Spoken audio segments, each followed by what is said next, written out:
আপনাদের প্রতি শ্রদ্ধা আছে, ভালোবাসা আছে, সেটা নষ্ট করবেন না। বিএনপির রাস্তায় নামার আগে নির্বাচন দিন। চলতি বছরের ডিসেম্বরের মধ্যেই নির্বাচনের দাবি জানিয়ে অন্তর্বর্তী সরকারের উদ্দেশ্য করে এমন মন্তব্য করেছেন বিএনপির ভাইস চেয়ারম্যান শামসুজ্জামান দুদু। নির্বাচন নিয়ে জামায়াত ইসলামী, এনসিপি সহ অন্যান্য রাজনৈতিক দলগুলোর মধ্যে তড়িঘড়ি না থাকলেও আগামী ডিসেম্বরের মধ্যেই নির্বাচন চায় বিএনপি।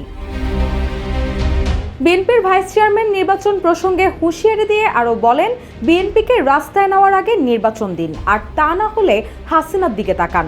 প্রমাণ করে ছাড়ব ডিসেম্বরের মধ্যেই নির্বাচন হবে। দেশ জুড়ে তোলপাড় ওয়ালটন ফ্রিজ কিনে আপনিও হয়ে যেতে পারেন মিলেনিয়ার। শামসুজ্জামান দুদু বলেন, সরকার বিশেষ কোনো কিছু বাস্তবায়ন না করলে আগামী বাংলাদেশ হবে গণতন্ত্রের বাংলাদেশ। অনেকেই মনে করছেন তারা ক্ষমতায় যাবে। তাদের উদ্দেশ্যে বলবো, সাহস থাকলে নির্বাচন করে ক্ষমতায় আসেন।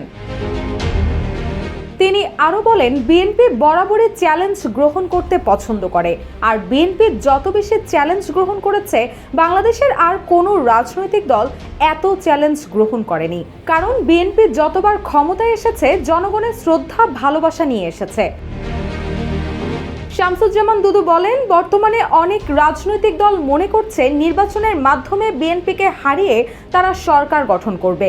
তাহলে নির্বাচনের বিরোধিতা করেন কেন? নির্বাচন দেন, আপনারা বিজয়ী হলে সরকার গঠন করবেন, আমরা সাধুবাদ জানাবো। রুশা সুর, জয় জয় দিন।